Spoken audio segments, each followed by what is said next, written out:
बिस्मिल्लाहिर्रहमानिर्रहीम। जिए सिंध, जिए कायद अमीर बमरो, जिए सिंधी पोरियत तवाम। सबका पहिरियां सिंध नेशनल पार्टी तरफां मज़बत थो करियां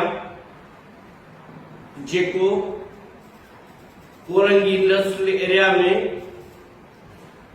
निजी कंपनी इंतजामिया पारां सच टीवी जे रिपोर्टर अशरफ सोलंकीअ ते तशद्दुद कयो वियो आहे। सख़्त लफ़्ज़नि में उनजी मज़बत थो करियां ऐं इहो सिंध नेशनल पार्टी तरफां मुतालबो था करियूं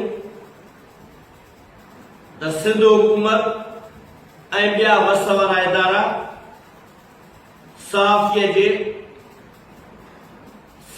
ते थियल तशद्दुद जो नोटिस वठन। समझां थो त सहाफ़ियत ते तशद्दुद हक़ सच जे आवाज़ के दबाइण जी साज़िश आहे जंहिंखे कंहिं बि सूरत में क़बूल न कयो वेंदो। जीअं त कोरंगीअ में मुसलसल काफ़ी अरसे खां सरपरस्ती थी रही आहे। हमेशा निशानो बणाए सिंधी मज़दूरनि खे सैकड़ों सिंधी मज़दूरनि खे कंपनियुनि मां बेरोज़गार करे कराचीअ मां बेदखल करण जी साज़िश आहे जेका असां सिंध परस्त सिंध नेशनल पार्टी कंहिं बि सूरत में क़बूल न कंदी। अहिड़ी साज़िश खिलाफ असां पंहिंजो एहतजाजी दायरो वसी कंदासीं। असां मुतालबो था करियूं, असां इहा डिमांड था करियूं त सिंधी मज़दूरनि खे बेरोज़गार न कयो वञे, उन्हनि खे कंपनियुनि में रोज़गार ॾिनो वञे। रोज़गार असांजो हक़ आहे।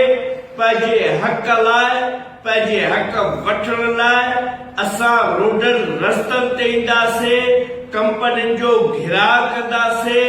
असां उन जी बि मज़बत करियूं था जेका कोरंगी पुलिस कंपनी मालिकनि जी वांगारी बणियल आहे।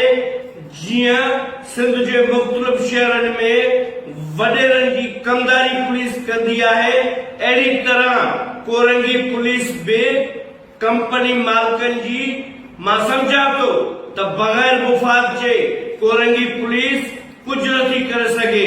कंपनियुनि वारनि में हुन जो मुफ़ाद आहे।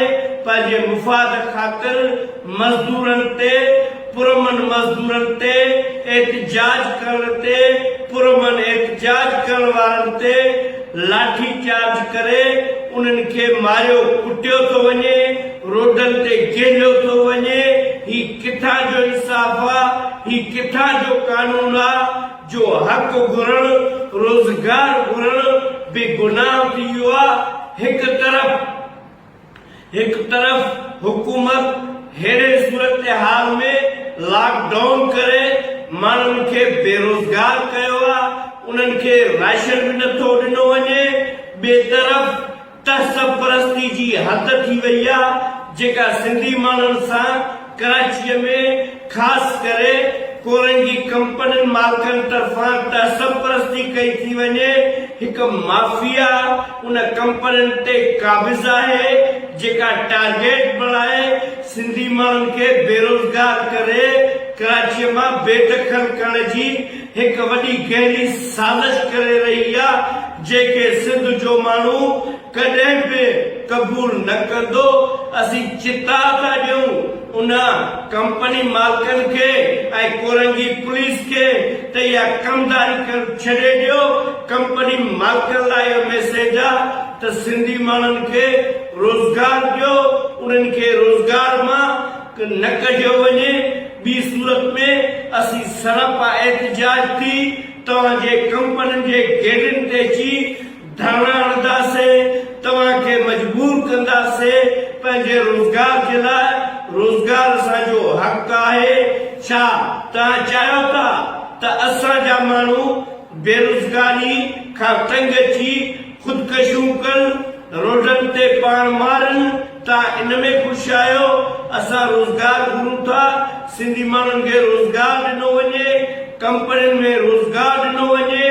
IG सिंध, वज़ीर आला सिंध इन ॻाल्हि जो नोटिस वठे त कोरंगी पुलिस कहिड़े बेहफ़ ते सिंधी मज़दूरनि ते तशद्दुद करे थी, कंपनी मालिकनि जे चवण ते उन्हनि खे कूड़नि केसनि में फासाइण जी कोशिश करे थी या धमकाए थी।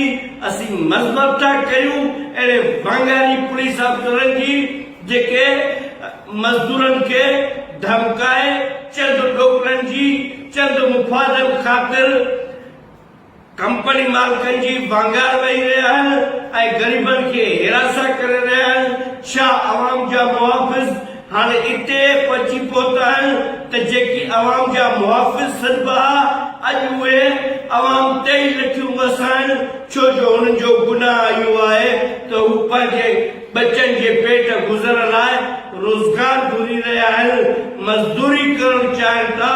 इहो उन्हनि जो गुनाह आहे।